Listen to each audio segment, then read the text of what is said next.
Welcome to the Salmon Runs YouTube. Enjoy the video.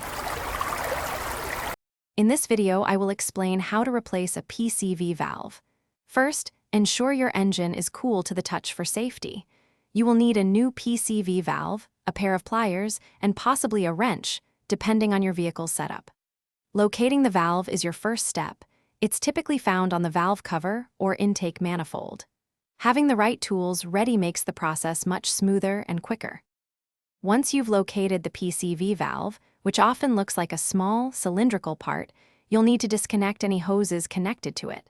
These hoses can sometimes be a bit stiff, so gentle but firm pressure is key.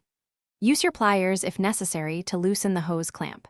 After the hose is off, you can usually twist the valve counterclockwise or simply pull it straight out from its grommet. Now, take your new PCV valve and insert it into the grommet. Make sure it's seated firmly to prevent any vacuum leaks. Reconnect the hose you removed earlier, ensuring the clamp is tight if one was present. Double-check all connections to confirm everything is secure. Finally, start your engine and listen for any unusual hissing sounds, which could indicate an air leak around the new valve. To keep your engine running smoothly, it's a good idea to inspect your PCV valve regularly, perhaps every 20,000 to 50,000 miles. A clean, functioning valve helps maintain proper engine ventilation and prevents sludge buildup.